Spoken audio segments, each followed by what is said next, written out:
سلام و درود فرمان خدمت شما دوستان عزیز. من علی هستم از چنل گیم و ترفند. خیلی خوش اومدید به این ویدیو. موضوع این ویدیو از چه قراره؟ ما اومدیم داخل این ویدیو که البته یک نکته بگم که من یه ویدیو قبل از همین ویدیو گرفتم که ما رفتیم داخل چالش دریم لیگ شرکت کردیم و بردیم چالش رو به هر ترتیبی که بود چالش رو بردیم. حالا اون ویدیو رو معلوم نیست براتون آپلود کنم یا نه، ولی حالا اگر آپلود کرده باشم که این ویدیو رو دارید بعد از اون میبینید و اگر آپلود نکرده باشم که قرار نیست آپلودش کنم. علتش چیه که نمیخوام آپلودش کنم؟ علتش اینه که تقریبا 30 خورده دقیقه شد و هر چقدر که من ادیتش بزنم نهایت بشه 20 دقیقه و 20 دقیقه هم تایمی خیلی زیادیه و فکر نکنم آپلودش کنم. حالا معلوم نیست، مگر اینکه دیگه حالا ببینم چی میشه، آپلود کنم یا نه. فعلا تصمیم نگرفتم برای اون ویدیو، ولی بلافاصله پس از اون ضبط اون ویدیو اومدیم ما سراغ این ویدیو که این موضوع این ویدیو از چه قراره.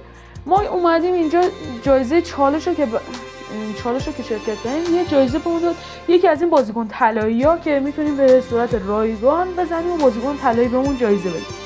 خب حالا ما اومدیم اینجا که این بازیکن رو دریافت کنیم داخل این ویدیو و ببینیم چه کسی به اون میده و یه آماری ازش داشته باشیم. بدون معطلی بریم که این بازیکن رو دریافت کنیم. خب آقا ما میزنیم بسم الله الرحمن الرحیم، بزنم یا علی. خب میگه که آقا بازیکناتون زیاده. ما داخل ویدیو قبلی رفتیم یکی دو تا از این بازیکن‌ها رو جدید خریدیم، همون 30 دقیقه که میگم. و حالا کیو بفروشیم به نظر شما کیو بفروشیم دوستان؟ سوال است یکی از این ترکیبا بزنیم کیا داخل ترکیب است قرار میگیرن. و این دفاع آرژانتینی هست اوتامندی، نظرتون رو بفروشیمش؟ اوتامندی یا این هافبک 73 آقا بسم الله بریم هافبک 73 رو بفروشیم. اوتامندی باز بهتره. آقا بسم الله این از اوتامندی ببخشید هافبک 73 و آقا بریم سراغ بازیکن طلایی یا علی مدد. خب آقا نفس رو در سینه حبس میشه. خدایا کیه؟ بسم الله الرحمن الرحیم. جناب آقای آلوار چی؟ نشیدم باید اسمشو. آلوارز. آقای آلوارز مهاجم فرانسه‌ایه که اصلا راضی نیستم.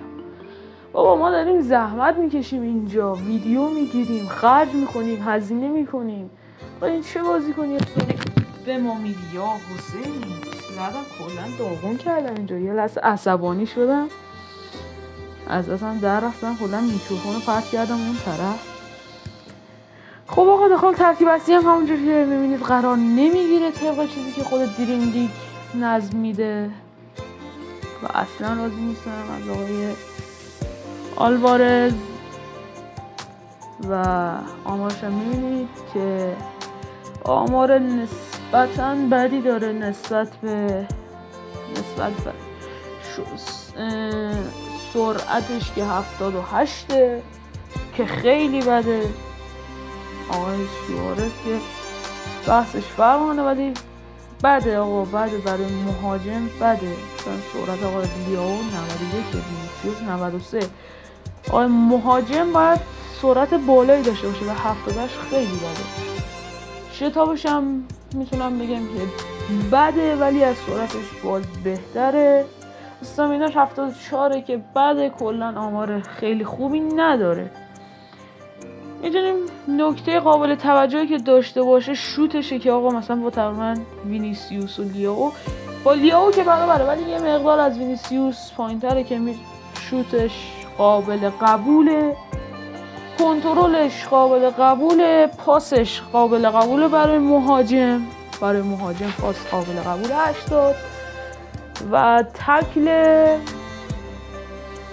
42 برای مهاجم باز قابل قبوله تکل 42 و اینکه این بازیکنی که چالش به ما داد و 3 تا هم ارتقا داریم که بریم 3 تاشون هم بزنیم، یه آبی، 2 تا هم نقره‌ای. اولین نقره‌ای و بازیکن تازه وارد ارتقا میخوره و دوباره هم آقای دیاز که بعد خوردن هر دوتاشون.